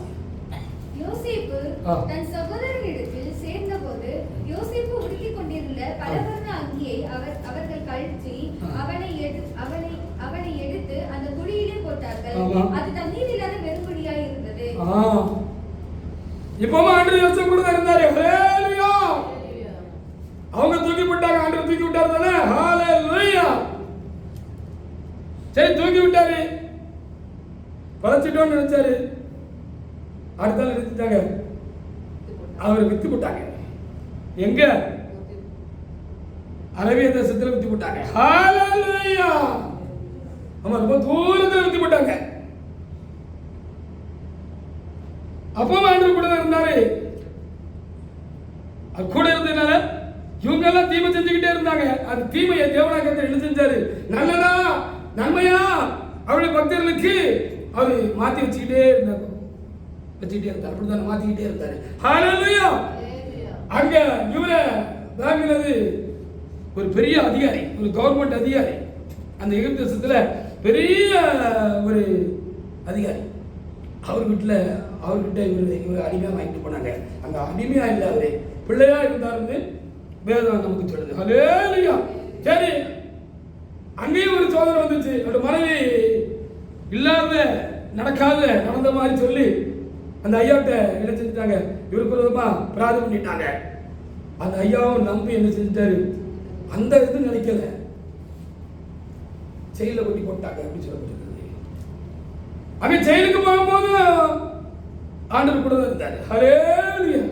என்ன பிரச்சனைனாலும் நீங்க ஒண்ணு நினைக்கணும், நீங்க உண்மையிலே ஆண்டவர் சார்ந்து வாழ்கிறவங்களா இருந்தால் ஆண்டவர் கூட இருக்காருங்கிறத அந்த படிப்பட்ட கால நிலைகள்ல நீங்க புரிஞ்சுக்கிடணும், மனசுல வச்சுக்கிடணும். ஹalleluya. ஆமா, நீங்க ஆண்டவர் சார்ந்து வாழுங்க, அது ரொம்ப முக்கியமான ஒண்ணு. சரிதானே? நீங்க ஆண்டவர் சார்ந்து வாழ்ந்தீங்கன்னா ஆண்டவர் கூட இருக்காருன்னு சொல்லி அர்த்தம். சரிதானே? ஆமா. பிரசங்கி புத்தகத்துல 4:14 கடைசியில ஜெயிலுக்கு போயிட்டாரு. ஒரு வார்த்தை சொல்லப்பட்டிருக்கு பாருங்க, அரசாளுகிறதுக்கு சிறைச்சாலையிலிருந்து புறப்படுவார்கள் உண்டு என்று சொல்லப்படுகிறது. சிறைச்சாலையிலிருந்து மனசாலை புறப்படுவார்கள் உண்டு மாதிரி ஜெயில இருந்து ராஜாவுக்கு அடுத்த ராஜாவா இவர் உயர்த்தப்பட்டார் சொல்லி வேதம் நமக்கு தெளிவாக சொல்லுகிறது. அப்படித்தானே? உண்மை தானே? வாசிங்க பிரசங்கி 4:14. மாத்தி எடுத்து வாசிங்க. அப்படி செய்த ஜனங்கள் இரக்கத்துக்கு முடிவில்லை. அதானா சிறைச்சாலையிலிருந்து புறப்படுவார் உண்டு. சிறைச்சாலையிலிருந்தும் புறப்படுவார் உண்டு. ஹalleluya. ஆமாம், கதை முடிஞ்சிட்டு யோசேப்பு கர்த்தர் இருந்தார், கூட இருந்து உயர்த்தி பார்வோனுக்கு ராஜாவாக்கிட்டார் நம்ம சொல்லணும். ஹalleluya. அவரை முத்திரை மோதிரத்தை கொடுத்து கையில போட்டு நீ குத்துனதான் சட்டம்னு சொல்லிவிட்டாரு. ஹalleluya. நீ வச்சதுதான் சட்டம், நீ குத்துனதான் சட்டம் அப்படின்னு சொல்லிட்டு போயிட்டாரு. சொன்னது மாத்திரமில்ல, அங்க இருந்த அமைச்சர்கள் எவ்வளவு மூத்த அமைச்சர்கள் இருந்திருப்பாங்க, மூத்த அமைச்சர்கள் இருந்திருப்பாங்க, மினிஸ்டர்ஸ்லாம் இருந்திருப்பாங்க. அவங்களாம் பார்த்து சொல்லிட்டாரு, யோசேப்பு சொல்லாம கால கையா அசைக்க கூடாதுன்னு சொல்லிவிட்டாரு. ஹalleluya. முடிச்சார் தானே? சொன்னவர் சொன்னதை செய்து முடித்தார் தானே? எனக்கும் சொன்னதை செய்து முடிப்பார், உங்களுக்கும் சொன்னதை செய்து முடிப்பார் என்பதுதான் நம்ம இன்னைக்கு என்ன செய்கிறோம், பார்க்கப்பட்டிருக்கிற காரியம். அவர் ஒரு காலம் சொல்லல, விலகவும் மாட்டார், கைவிடவும் மாட்டார். விலகல. ஹalleluya. 42 வருடமாக தேவனுடைய சன்னிதானத்தில் நாங்கள் நிற்கிறோம். 23 வருஷமாக ஊழியம் செய்கிறோம். அதுக்கு முந்தின காலங்களில் நாங்கள் விசுவாசியா இருந்திருக்கிறோம். நாங்கள் நெருக்கப்படவில்லை, அன்றைக்கு நெருக்கப்படவில்லை, இன்றைக்கு நெருக்கப்படவில்லை என்று சொல்வதற்கு ஒன்றுமில்லை. ஆனால் கர்த்தர் எங்களோடு கூட இருக்கிறார். அந்த மோசையோடு கூட இருந்தது போல, யோசுவாவோடு கூட இருந்தது போல, ஆபிரகாமோடு கூட இருந்தது போல, ஈசாக்கோடு இருந்தது போல, யாக்கோபோடு கூட இருந்தது போல, சாமுவேல் தீர்க்கதரிசியோடு கூட இருந்தது போல, பவுலோடு இருந்தது போல, பேதுருவோடு கூட இருந்தது போல இருக்கிறார், இருப்பார். ஹல்லேலூயா. அதுக்காக ஆண்டவருக்கு நாம் அதிகமாக நாம் நன்றி செலுத்துவதற்கு நாம் என்ன செய்யப்பட்டிருக்கிறோம்? கடன்பட்டிருக்கிறோம். தாவீது கூட இருந்தார். எல்லா சொல்லையும் கர்த்தர் தாவீது கூட இருந்தார். நான் ஏதாவது கேட்ட பண்ணா அந்த ஐயா இந்த உட்காந்துருக்கானே சின்ன பையன் ஒரு தட்டு தட்டுவார், தட்டுவார், தட்டணும். ஹல்லேலூயா. அது வேணா செய்வாரு தேவைப்பட்டா. எதுக்கு? அவன் ஒண்ணுக்கெல்லாம போட்டுக்கிறதுக்காகவா? ஒண்ணுக்கெல்லாம போயிடக்கூடாதுங்கிறதுக்கு தான். ஒண்ணுக்கெல்லாம போடுகிறதுக்கு இல்ல, ஒண்ணுக்கெல்லாம போறதுக்காக. இப்படி தாழ்வு வாழ்க்கையில் அவர் தவறு செய்தார். அந்த தவறுக்காக கர்த்தர் அவரை கடிந்து கொண்டார். அதற்கு சில தண்டனைகள் அவருக்கு கொடுத்தார். அப்பவும் கர்த்தர் அவர் கூட தான் இருந்தார். அவரை விட்டு விலகி போகவே இல்லை. ஹல்லேலூயா. போனதா போலையா? இப்ப வாசி பாருங்க. 1:29 26 முதல் 28 வரைக்குள்ள வசனங்களை நீங்க வாசித்து பாருங்க. அவர் வாழ்க்கை ரொம்ப அமைதியாக, ஆசீர்வாதமாக, நிறைவாக முடிந்தது. வாசிங்க. இவ்விதமாய் ஈசாயின் குமாரனாகிய தாவீது ஆமா இஸ்ரவேல் அனைத்துக்கும் ராஜாவா இருந்தார். ஆமா அவன் இஸ்ரவேல் அரசாண்ட நாட்கள் ஆமா 40 வருஷம். ஆமா எப்ரோனிலே 7 வருஷம். எருசலேமில் 33 வருஷம் ராஜாவா இருந்தார். ஆமா. அவன் தீர்க்காயுசும் ஐஸ்வர்யமும் மகிமையும் உள்ளவனாய் நல்ல முதிர் வயதிலே மரணமடைந்த பின் மரணமடைந்தார். அவன் குமாரனாகிய சாலமோன் அவன் ஸ்தானத்திலே அரசாண்டான். ஹல்லேலூயா. அவர் ராஜாவாக அபிஷேகம் பண்ண காலகட்டத்தில் இருந்து ராஜாவாக வரைக்கும் ராஜாவாக பாடம் நிறைய காரியங்கள் அவர் ஃபேஸ் பண்ண வேண்டியது, எதிர்கொள்ள வேண்டியது இருந்தது. பல பிரச்சனைகள் அவர் வாழ்க்கையில வரத்தான் செய்தது. ஹல்லேலூயா. ஆனா கர்த்தர் கூட இருந்து என்ன செஞ்சார்? எல்லா பிரச்சனையில இருந்து அவர் என்ன செஞ்சாரு? விடுவித்து விடுதலையாக்கி அவரை ஆசீர்வதித்து அவரை ஒரு கனமுள்ள ஒரு தேவண்ட மனுஷனாக, ஒரு ராஜாவாக, ஒரு தேவண்ட மனுஷனாக கவனம் என்ன செஞ்சாரு? அந்த அளவுக்கு கர்த்தர் கூட இருக்கிற மாதிரி அவரும் இருந்தார் அப்படின்னு சொல்லப்பட்டிருக்கிறது. ராஜா சங்கீதம் 18 நினைக்கிறேன், வாசிக்க வேண்டாம். என் தேவனுக்கு நான் துரோகம் பண்ணியதில்லை என்று சொல்லி அவர் தைரியமாக அவரை சாட்சி சொல்லி எழுதி வச்சிருக்கிறார். ஹல்லேலூயா. என்னுடைய தேவனுக்கு நான் ஒருபோதும் துரோகம் பண்ணியது கிடையாது அப்படின்னு சொல்லி எழுதியிருக்காருன்னு பார்க்க முடியாது. இப்படிதான் இருந்தாங்க. ஆனால் தேவனுடைய பிள்ளையை நாம் அவரை ஆராதிக்கிறதுக்கு, அவரை தொழுது கொள்வதற்கு, அந்த யோசுவாவின் தேவனை தொழுது கொள்வதற்கு, இந்த தாவீதின் தேவனை தொழுது கொள்வதற்கு வந்திருக்கிறோம். நம்ம காரியம் எல்லாம் அவருக்கு சொல்லாமலே தெரியும். ஆனால் காரியங்கள் எல்லாம் அவர் பார்த்துக்கிட்டு தான் இருக்காரு. ஹல்லேலூயா. ஆமா. இந்த காயத்ரி சிஸ்டர் செவத்துக்கு வரணும்னு சொல்லி, காய்ச்ச மாதிரி செவத்துக்கு வரணும்னு சொல்லி, இன்னைக்கு ஆராதனைக்கு வரணும்னு சொல்லி உங்க ஐயா, உங்க ஊழியர் ஐயா நேற்று இங்கே பாசிட்டிவ் பிரேயர் நாங்கள் செஞ்சோம். இப்போ நான் வந்து ஆராதனை முறைப்படுத்தி இருக்கிறதுனால வியாழக்கிழமை நைட்டில் ஒரு 8 to 9 மணி வரைக்கும் இங்கே ஒரு பாசிட்டிவ் பிரேயர் இருக்குது, உபாச ஜபம் அப்படின்னு இருக்குது. மறுநாள் இப்படி இது வந்து இந்தியாவில் நடைமுறையில் இருக்குது. அதை இங்கேயும் ஆரம்பிச்சிருந்தோம். அப்போ அந்த ஐயாவும் நானும் அவருடைய துணைவியாருமாக இங்கே வந்து நாங்கள் என்ன செஞ்சோம்? ஆரம்பித்தோம். அப்படி அவரை செபிக்க சொல்லப்படுது. ஆண்டவரே, ராத்திரி காலத்தில் ஆஸ்பத்திரியில் படுத்திருக்கிற கையில ஊசியை குத்திட்டு படுத்திருக்கிற அந்த சகோதரி நீங்க போய் சந்திக்கப்பா. ஹல்லேலூயா. சந்திச்சு அவங்களுக்கு ஒரு விடுதலை கொடுக்க ஆண்டவரே. இந்த ராத்திரி வேளையில ஒரு விடுதலை கொடுக்கப்பா. நாளைக்கு அந்த சகோதரி என்ன செய்யணும்?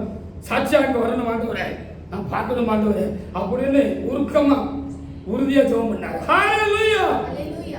அவரோட சேர்ந்து நாலு கொஞ்சம் ஒட்டி ஜெபம் பண்ணி போனாருக்கோம் என்ன. ஆனால் அவர் ரொம்ப ஜெபம் பண்ணாரு. அவர் பிள்ளை இல்லை, அவங்க விசுவாசி இல்லை, எனக்கு நீங்க பிள்ளைதான். ஹல்லேலூயா. அவரும் சேர்த்து எனக்கு பிள்ளையாகும். ஹல்லேலூயா. அது பார்த்தோன்னே எனக்கு சந்தோஷமா இருந்துச்சு. பரவாயில்லையே, அவர் போட்ட சத்தத்தை கேட்டு ஆண்டவர் கொண்டு வந்துட்டாரு அப்படின்னு சொல்லி ஹல்லேலூயா. பாத்தீங்களா, அனுபவமான ஒரு காரியத்தை சொன்னாதான் டக்குனு பற்றிக்கணும், சரிதானே? பற்றி பிடிச்சுக்கிடும். இது அனுபவமான காரியம் தானே, சரிதானே? ஹல்லேலூயா. அப்படி ஆண்டவருக்கு தான் நானும் நீங்களும் என்ன செஞ்சிருக்கிறோம், ஆராதனை செய்ய முடியாத தேவ சமூகத்தில் நாம் என்ன செஞ்சிருக்கிறோம், கடந்து வந்திருக்கிறோம். அவர்களுக்காக நாம் தேவனாக இப்போ ஒரு காரியத்தை நம்ம சேர்த்து பார்க்கிறோம். அப்போ ஆண்டவர் ஒரு நாளும் உங்களை விட்டோ என்ன விட்டோ இந்த ஐயா விட்டோ வலிச்சின்னு போறேன்ட்டு போக மாட்டார், சொல்லிட்டு சொல்லலைன்னு சொல்ல மாட்டார், செய்யாமல் போக மாட்டார் அப்படின்னு சொல்லி பக்தோடைய அனுபவங்கள் வேதத்துக்குள்ள மாத்திரமில்லை, நானும் சாட்சியாக இருக்கிறேன். இல்லை போல அநேக உலகத்தில் சாட்சியாக இருக்கிறாங்க. இந்த 42 வருட அனுபவத்தில் மனிதர்கள் என்னை விட்டு போனார்கள், இறுக்கமா இருந்த சகோதரர் எல்லாம் என்னை விட்டு போனாங்க, எல்லாரும் போனாங்க. கர்த்தர் போகவே இல்லை, போக மாட்டார். ஹல்லேலூயா. போகல. அதுக்கு என்னோட வாழ்க்கை சாட்சியா இருக்கிறது. எல்லாம் சொல்றதுக்கு சமயம் இல்லை, பெரிய சாட்சியா இருக்கும். ஆனா அவரு ரைட்டு, நம்ம எப்படி இருக்கணும் அப்படிங்கிறதையும் பார்க்கணும், நம்ம இப்படி இருக்கக்கூடாதுங்கிறதையும் பார்க்கணும். வாசி பாருங்க, 1 நாளாகமம் 29 26 முதல்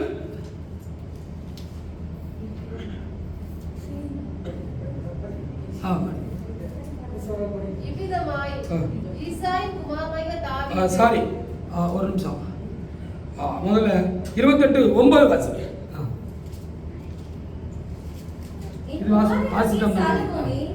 நீ உன் பிதாவின் தேவனை அறிந்து அவரை உத்தம இருதயத்தோடும் உற்சாக மனதோடும் சேவி. கர்த்தர் எல்லா இருதயங்களையும் ஆராய்ந்து நிலவுகளின் தோற்றங்கள் எல்லாம் அறிகிறார். நீ அவரை தேடினால் ஆமா ஆமா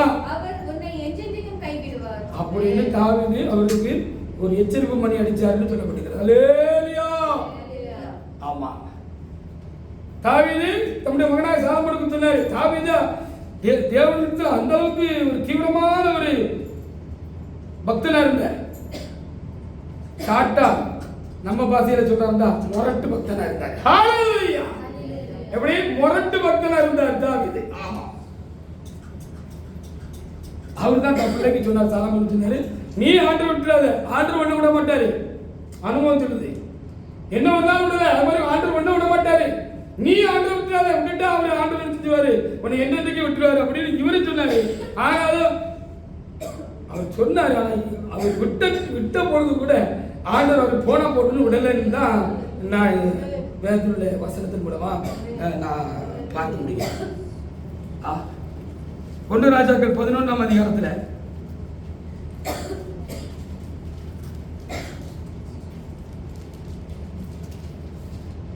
4ஆம் வசனத்தை ஒரு வாசிக்கிறேன். சாலமோன் வயது சென்ற பொழுது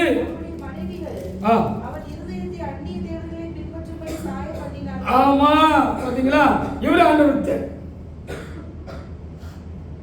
நம்மளும் ஆண்டவர் விட்டு உலகத்துக்குள்ள போயிடக்கூடாது. உலகத்துக்காக ஆண்டவர் விட்டுறாதீங்க, உலகத்துக்காக ஆண்டவர் விட்டுறாதீங்க, ஆண்டவருக்காக உலகத்துக்கு விட்டுருங்க. ஹல்லேலூயா. விட்டு பாருங்களேன், ஏன் தயங்குறீங்க?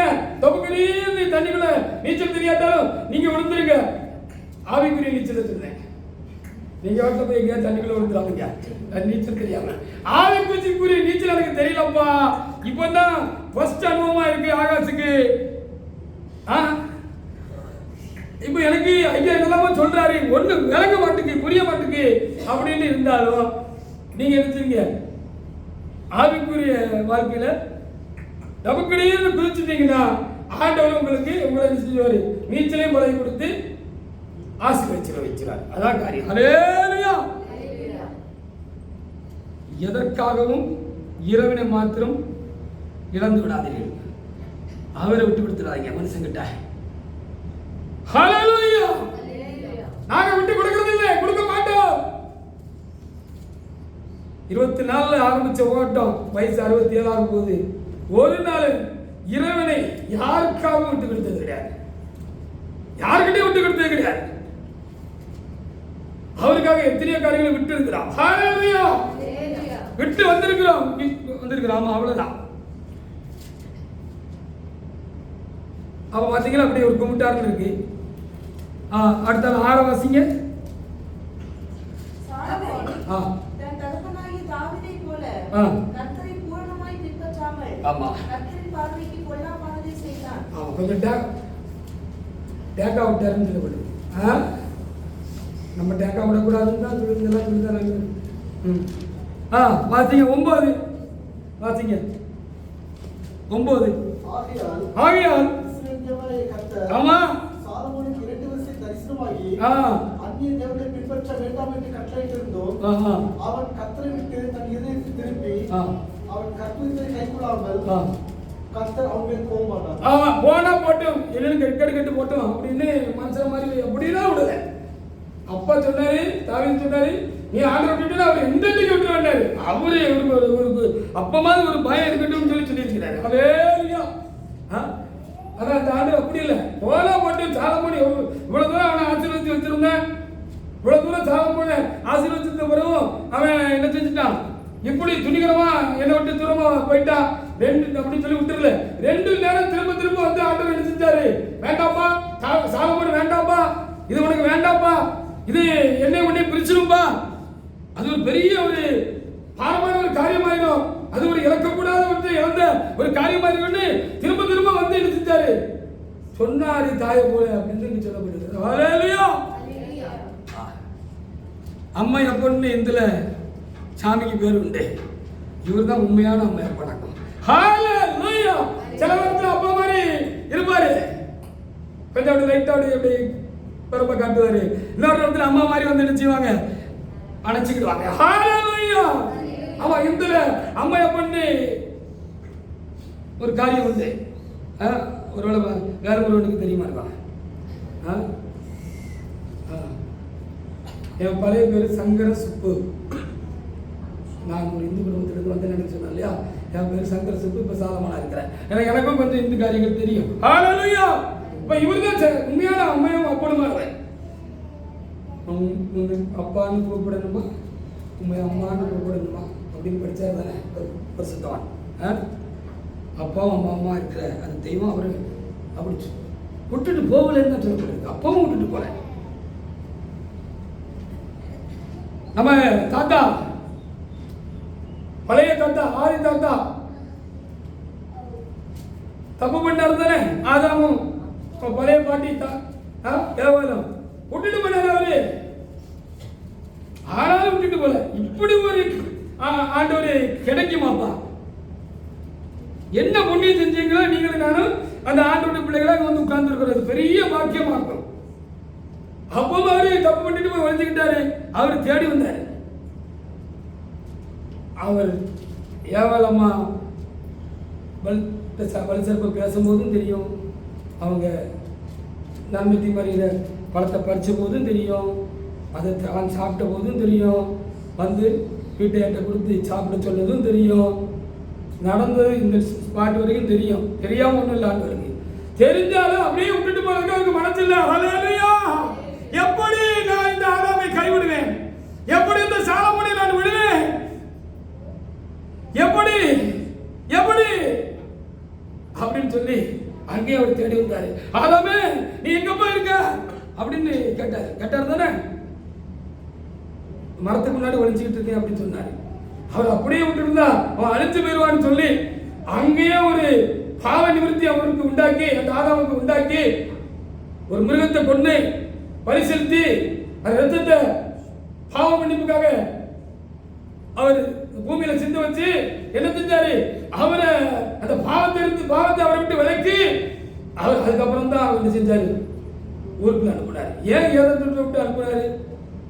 அந்த ஜீவ விருட்சத்தில் கனி ஒரு மனுஷன் புசிச்சுட்டான்னா அவன் சாகவே மாட்டான். கடவுளை போல எப்பவும் உயிரோட இருப்பான், நித்தியவாசி ஆயிடுவார். ஹல்லேலூயா. தேவன் நித்தியவாசியாக இருக்கிறார். அப்போ நான் அந்த ஜீவ விருட்சத்தை புசிச்சாச்சுன்னா நித்தியவாசி ஆயிடுவாங்க.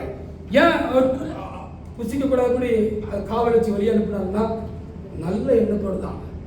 இப்போ புசிச்சாருன்னா இவன் நிரந்தரமான பாவியா இருப்பான். அது ஆதாமுடைய சந்ததி அப்படி இருக்கக்கூடாது என்பதற்காகத்தான் அங்கே அவர் காவல் வைத்து அனுப்பினார். வெளியே கடும் கோபத்தினுடைய விளைவு இல்லாது. ஹல்லேலூயா. அன்பினுடைய தாய் அன்பு அவங்க மேலே ஆரம்ப வச்சிருந்த அன்புனால அப்படி அனுப்புனாலும் சொல்லப்படுகிறது.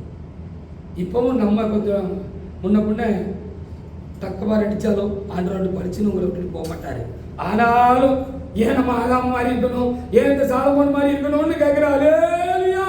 எத்தனையோ முன்மாதிரியான பரிசுத்தவான்களை குறித்து நம்ம பார்த்தோம் தானே. அவங்கள மாதிரி இருப்போம். ஆண்டவர் நம்ம கூட இருப்பாரு, நாம அவங்க கூட இருப்போம். அவர் ஒருபோதும் உங்களை என்னை கைவிட மாட்டார். ஒரு நடந்த சம்பவம், இனி வசனங்கள் இல்லை. தூத்துக்குடியில் எங்களுக்கு அடுத்த செட்டில் லூயிஸ் என்கிறான ஒரு சகோதரன் ரட்சிக்கப்பட்டார். ஒரு ஆசி சகோதரர் திருச்சபைக்கு வந்து உபதேசங்களை கேட்டு அவர் ஞானஸ்தானப்பட்டு சபையோடு கூட அவர் சேர்ந்து கொண்டார். அவர் ரொம்ப லோக்கா இருந்த ரவுடித்தனமாக அலைஞ்ச ஆளு, நல்ல வசதியான வீட்டு பிள்ளை.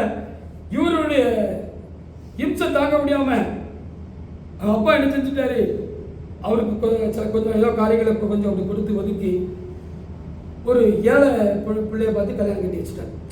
சங்கடத்தில் வச்சாரே கூட வச்சாரு தெரியாது. இவர் என்ன செய்வார்னு கேட்டீங்கன்னா, அந்த அம்மாவை போட்டு குத்துன்னு குத்துவார். 2-3 பிள்ளைகள் உண்டு, நல்லா போட்டுட்டு வந்து ஒரே அடி தகராதுதான். பிள்ளைகள்லாம் அப்பா வராருன்னா காலகட்டத்தில் போக காதை தூரம் ஓடிவாங்க. இந்த மனுஷன் தூங்குறவங்க தான் உள்ள வரணும்னு எங்கேயாவது போய் பதுங்கிடுவாங்க. அப்படி இருந்த மனிதன் ரசிக்கப்பட்டார். இவற்றை ஒரு முக்கியமான ஒரு மைனஸ் பாயிண்ட் என்னதான், சரியான ஒரு மூர்க்கோமானவர். சடக்குன்னு கோவப்படுறாரு. சடக்குன்னு போடுற கோபம் பாவம் போச்சு, சுவாபம் போகல. ஹல்லேலூயா. சுவாபம் கழிவு மாதிரி போகும், ஆனா போயிடும். அடி மேல அடி வச்சா அம்மை நகர்ந்த மாதிரி சுவாபம் போயிடும். இது திரும்பவும் தேவசன்னியாரத்திலிருந்து அவரை பிரிச்சுட்டு ஏதோ சில காரியங்களுக்காக அப்படி கோவப்பட்டு அப்படி போயிட்டார். நேற்று நான் செய்தி எடுக்கும் பொழுது இந்த சம்பவத்தை கத்துறது எனக்கு நினைவுபடுத்தி கொடுத்தார். தூத்துக்குடி லூயிஸ்ன்னு நேற்று ராத்திரி 11:30 மணிக்கு எழுதி வச்சிருக்கேன். இந்த கோவம் அவரை பிரிச்சுட்டு போயிட்டார். போனதும் விடுவான சார்ந்தா மறுபடியும் எல்லாம் வந்துட்டு மொத்தமாக வந்துட்டு இப்படி ஒரு 4-5 வருஷம் அவர் முற்றிலும் இறைவனை விட்டு சபையை விட்டு பரிசுத்தவான்கள் ஐக்கியத்தை விட்டு அவர் போயிட்டார். அப்போ ஒரு நாள் சபையில் இருக்கிற ஒரு என்ன மாதிரி ஒரு சகோதரர் வெளியூர்லேருந்து வரும்போது இவரும் அந்த பஸ்ஸிலே வந்திருக்காரு. 2 பேரும் சந்திச்சுட்டாங்க. சந்திச்ச உடனே கவனமாக கேளுங்க. சந்திச்ச உடனே அவரு என்ன லூயிஸ் என்ன, அவர் சின்ன பையன், இவர் கொஞ்சம் மூத்தவர். என்ன லூயிஸ் என்ன, எப்படி இருந்தீங்க, இப்படி போயிட்டீங்களே, இப்படி போகலாமான்னு அப்படின்னு அவர் அப்படியே தலையை தொங்க போட்டுட்டார். ஆனால் அவர் போனது தப்புங்கிறது அவருக்கு குத்திக்கிட்டே இருந்திருக்கு. இந்த 4 வருஷமா தொங்க போட்டார். ஆமா தம்பி, தப்பு தான் தொங்க போட்டார். உடனே நான் அப்பந்தான் உதவி வழியாக வந்திருக்கிறேன். அது வரைக்கும் விசுவாசியாக இருந்தேன். அங்கே உள்ள அந்த பாஸ்டரை கூட்டிட்டு அந்த பையன் அந்த தம்பியை நாங்கள் எல்லாரும் அவர் வீட்டுக்கு போயிட்டோம். போய் அவரை நல்லா சமாதானப்படுத்தி அவர் வீட்டில் ஒரு பாட்டி படித்து குடும்ப ஜெபம் பண்ணோம். குடும்ப ஜெபம் பண்ணிட்டு அந்த ஊழியக்காரர் எந்திரிச்சு அந்த லூயிஸின் சகோதரர் தலையில் வந்து கையை வச்சாருக்கா பாருங்க. வானத்துக்கு பூமிக்கும் துள்ளிட்டாரு. ஹல்லேலூயா. அந்த பரிசுத்த ஆவியானவர் காத்துக்கிட்டே இருந்திருக்கிறார். அந்த கெட்ட குமாரன் எப்போ திரும்பி வருவா அப்படின்னு காத்திருந்த அந்த தகப்பனை போல நம்ம பரிசுத்த ஆவியானவர் நம்ம ஆண்டவர் எழுதிருக்காரு, காத்துக்கிட்டே இருக்காரு. வேற எதுவுமே பார்க்கல, ஒன்னையும் பார்க்கல. எடுத்த கையில வச்ச உடனே அவர் துள்ளி சாடிட்டார். பரிசுத்த ஆவியில நிறைஞ்சிட்டார். நான் அந்த ஊழியக்கார பக்கத்தில் இருந்தேன். அது எனக்கு ஒரு பெரிய ஒரு அனுபவமாக இருந்தது. அப்பா இறைவன் எப்படிப்பட்டவராக இருக்கிறார், இவ்வளவு தூரம் முற்றிலும் வேண்டாம்னு போனவர் வந்த உடனே இப்படி நிரப்பிட்டாரு. இப்படி ஒரு நல்ல ஆண்டவர் இருக்கா, நம்ம ஆராதனை செய்யணும் அப்படின்னு சொல்லி குழுதான் அப்படின்னு சொல்லி உங்களுக்கு குழுது எனக்கு வேக்குது. உள்ள இருக்கிற ஒரு தீயா இருக்கிறதுனால எனக்கு வேக்குது. பார்த்தீங்களா, வேக்கு ஒன்றும் போடலை, போட்டிருக்கிறேன். அப்போ எப்படி பாருங்களேன் இந்த காரியம். எங்கள் சபையில் ஒரு பெரிய மூத்த சுத்தமான ஒருவர் உண்டு. அவர் இப்போ இல்லை. அவர் இது மாதிரி ஒரு குளிர் பிரதேசத்துக்கு எங்கேயோ வெளிநாட்டில் எங்கேயோ இங்கிலாந்துக்கு எங்கேயோ ஊழியத்துக்கு போயிருக்கிறாங்க. இந்த சிப்பாவில் தான் ஊழியம் செய்வோம். அப்போ இந்த சிப்பா போட்டுட்டு உள்ளெல்லாம் அதிகமாக கொண்டு போடலை. ஊழியத்துக்காக அவங்க நடந்து போயிட்டுருக்காங்க. சரியான குளிர், எவ்வளவு -2 இருந்துச்சா என்னன்னு தெரியல, 3 or 4 இருந்துச்சான்னு கிட்ட ஆடிட்டாங்க. ஆடிருக்காங்க. ஆடினோடனே ஆண்டவரே சோதரா ஆண்டவரே அப்படின்றாங்க. நான் உனக்குள்ள தான் போயிருக்கேன் அப்படின்னு ஒரு சத்தம் கேட்டிருக்காங்க. அப்புறம் விடவே இல்லை அப்படின்னு ஒரு ஞாபகம் வந்துச்சு. இப்போ இன்னைக்கு ஃபேன் ஆஃப் பண்ண சொன்னோன்னு பார்த்தீங்களா எவ்வளவு நல்ல ஆண்டவர். நம்ம வேலைக்கு போனாலும் அவர் வேலைக்கு போக மாட்டார். சரிதானா? அப்போ உலகத்துக்காக இல்லை ஏதோ ஒன்று இந்த உலகத்தில் நமக்கு ரொம்ப பிரியமாக இருக்கிறதுங்கிறதுக்காக ஆண்டவரை விட்டு விலகி மட்டும் தயவு செய்து தேவையான பிள்ளைகளே நீங்கள் யாரும் போகக்கூடாதுன்னு கூட அன்போடு கூட கேட்டுக்கலாம். இல்லையா? ஏதாவது குறை இருந்தாலும் அவர் உங்களை தட்டி கொட்டி சரி பண்ண வரவில்லையே வேண்டான்னு உதைச்சி தள்ள மாட்டார், தள்ளிடவே மாட்டார். ஆனால் அப்படின்னா அந்த ஆண்டவருடைய காரியங்களை தான் நம்ம இன்னைக்கு ரொம்ப தீவிரமாக பார்க்க முடியாது. உலகத்திற்கு வச்சுதான் ஒரு குட்டி கதை அதோட முடிச்சுட்டு என்ன 2 அண்ணன் தம்பி இருந்தாங்களா. தம்பி ரொம்ப சின்ன பிள்ளையா இருக்கும்போது அப்பா அம்மா இறந்து போயிட்டாங்க. அண்ணன் அண்ணியும் தான் தோல்ல போட்டு வளர்த்தாங்க. வளர்ந்து வாலியும் ஆயிட்டாரு. ஒரு பொண்ணை பார்த்து கல்யாணம் பண்ணி வச்சுட்டாங்க. அவ்வளவு சிநேகமா உயிருக்கு உயிரா தக்கப்போ ஸ்தானத்தில் இருந்ததுனால அந்த தம்பி அண்ணன் மேலே அண்ணி மேலே அவ்வளவு ஒரு பாசமாக இருந்திருக்கிறாரு. இந்த வந்த அம்மா இருக்காங்க பார்த்தீங்களா, குடும்பத்தை பவுந்தரணும்னு வந்திருக்கிறாங்க. ஹல்லேலூயா, குடும்பத்தை பவுந்தரணும்னு வந்திருக்கிறாங்க. வந்த நாள்லேருந்து நோய் இந்த ஆளை பிடிச்சி இந்த தம்பியை பிடிச்சி டார்ச்சர் பண்ணிகிட்டே இருந்திருக்காங்க. சொத்தை 2 பிரி, சொத்தை 2 பிரி, சொத்தை என்ன செய், நீ 2 பிரி அப்படின்னு சொல்லி இருந்திருக்கிறாங்க. இவர் டார்ச்சர் தாங்க முடியாமல் தாய் சார்ந்திருக்க அண்ணிட்ட போய் தலையை சொல்லியிருக்காரு. அண்ணே அப்படின்னு இருக்காரு. என்ன தம்பி சொல்லுப்பா அப்படின்னு இருக்காங்க. ஓயாம பிரச்சனை பண்ணிக்கிட்டே இருக்காங்க. எனக்கு என்னால் ஒன்றும் பண்ண முடியல. சரி இப்போ என்ன செய்யுங்க, சொத்தை 2 ஆகணும், 2 வந்துடணும் அப்படிதானே.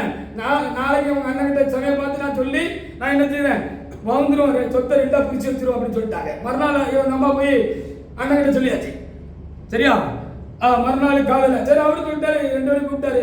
என்னப்பா வாமா, சொத்து 2 பங்கு வைக்கணுமா, நாளைக்கு காலையில் 2 பங்கு வச்சிருந்தேன்னு சொல்லிட்டாரு. நாளைக்கு பெரிய வீடு இருக்கு, வயல் நிலங்கள் இருக்கு, அதுக்குள்ள பத்திரங்கள் இருக்கு, வீட்டில் நிறைய ஜாமான் இருக்கு. வீட்டோட எல்லா ஜாமானையும் அள்ளி கொண்டு வந்து விராண்டா சொல்லுவாங்க, அதில் வச்சு பத்திரத்தை எல்லாம் வச்சு எல்லாத்தையும் வச்சுட்டு அவருக்கு ஒரு ஓரத்தில் அவர் ஒரு ஈச்சரில் கொஞ்சம் ஆசுவாசமாக இருக்குங்கிறதுக்காக ஒரு ஈச்சரில் படுப்பார். அந்த ஈச்சரில் ஓரமாக போட்டு அந்த ஈச்சரில் அப்படி படுத்துட்டு கண்ணை மூடிக்கிட்டு, தம்பி சொத்தை 2 பிரிச்சுட்டேன் தம்பி, உனக்கு எந்த பங்கு வேணுமோ அதை எடுத்துக்கப்பா அப்படின்னு சொல்லிட்டு கண்ணை மூடிட்டு அந்த ஈச்சரில் அப்படியே ஆடிக்கிட்டே இருந்தாரு. பார்க்குறேன், இல்லைப்பா 2 எங்க அண்ணன் பிடிச்சி வச்சாரு, 1 இருக்கு, மொத்தமாக எல்லாத்தையும் கூட்டி வச்சிருக்கிறாரு, பத்திரமா கூட்டு 1 தான் இருக்கு, 2 வச்சிருக்கேன்னு சொல்ல இவருக்கு ஒன்றும் வழங்கல. அப்போ அண்ணியை பார்த்து, அண்ணி சொத்து 1 தானே இருந்து அண்ணி இருக்கு, எல்லாம் ஒரே பங்கா தானே இருக்கு, அண்ணன் 2 பிரிக்கலையே அப்படின்னு சொன்ன போதுதான் அந்த அண்ணி அந்த தாய் சொன்னாலாம், ஏப்பா தப்பி, உங்க அண்ணன் கூட இவ்வளவு நாள் இருந்தும் விலைக்கு இல்லையா, சொத்தெல்லாம் 1 பங்கும் தன்னை 1 பங்குமா இருந்துச்சு அப்படின்னு சொன்னாலாம். சொத்தெல்லாம் 1 பங்கா வச்சிருக்காரப்பா, தன்னை 1 பங்கா வச்சுட்டாரு, ஈச்சல் ஆடிட்டு இருக்கிறாரு, அவரு 1 பங்கு, சொத்து 1 பங்கு, உனக்கு எது வேணுமோ எடுத்துக்கோ அப்படின்னு அந்த அம்மா சொன்ன பொழுது அந்த தம்பி அப்படியே காலில் போய் விழுந்துட்டான். அந்த காலில் எப்படி அந்த அண்ணனை இழக்க முடியும், அவர் அல்லவா எனக்கு தாய் தகப்பனா இருந்தாரு அப்படின்னு சொல்லி காலில் விழுந்து கதறிட்டான் அந்த தம்பி. அண்ணா நீங்க தான் நான் வேணும், எனக்கு அந்த சொத்தெல்லாம் வேண்டாம்னு வந்தேன். இவங்க 2 பேருக்குள்ள இருந்த அந்த பாசத்தினுடைய உச்சம் என்ன, பிணைப்பு என்னங்கிறத நேற்று வரைக்கும் புரியாம இருந்த அந்த வந்தவரும் புரிஞ்சுக்கிட்டாங்க, அவளும் இருந்துட்டாங்க. அப்படி ஒரு கதை.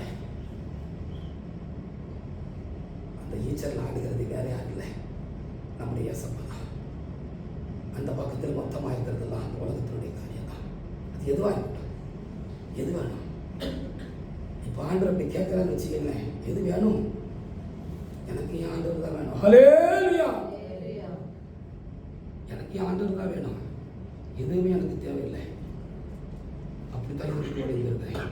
இன்னும் சொச்சம் எவ்வளோ நாளும் தெரியல, 10, 5, 6, 4, 3, 2, 1 தெரியல.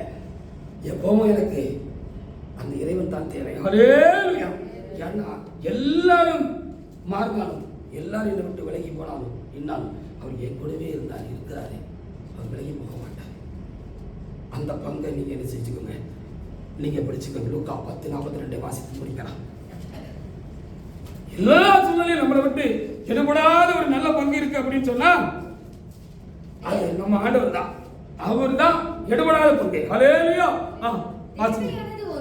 தேவையானது ஒன்றே. ஆமா, தன்னை விட்டு எடுபடாத நல்ல பங்கை தெரிந்து கொண்டால், நல்ல பங்கை தெரிந்து கொண்டால் எடுத்து சொல்லப்படுகிறது. ஆனால் நல்ல பங்கு நம்முடைய இறைவன் தான். அவரை மாத்திரம் எதுக்காகவும் நீங்க விட்டுறாதீங்க. அவருக்காக எல்லாத்தையும் விட்டுருங்க. அவருக்காக எல்லாத்தையும் விட்டுருங்க. இதுதான் இந்த தமிழக பட்டணத்தில் உங்களை பார்க்க முடியாத அந்த இந்த ஊழியக்காரனுடைய அபேட்சையாக இருக்கிறது, வேண்டுகோளாக விண்ணப்பமாக இருக்கிறது. என் தேவனை மாத்திரம் விட்டு விடாதீங்க. அது உங்களுக்கு தேவனமாக இருக்கிறார். அவர் ஒருபோதும் என்னையும் உங்களை விட்டு விலகவும் மாட்டார், கைவிட மாட்டார். அதற்காக என் ஆண்டவருக்கு நான் சோத்திரம் செலுத்துகிறேன். கர்த்தர் இந்த வார்த்தைகளை ஆசீர்வதிப்பாராக. நாம் தேவனாய் கர்த்தரை நாம் சோத்தரிப்போமாக. சோத்திரம் ஆண்டவரே, சோத்திரம் சோத்திரம் சோத்திரம். ஹல்லேலூயா ஹல்லேலூயா ஹல்லேலூயா.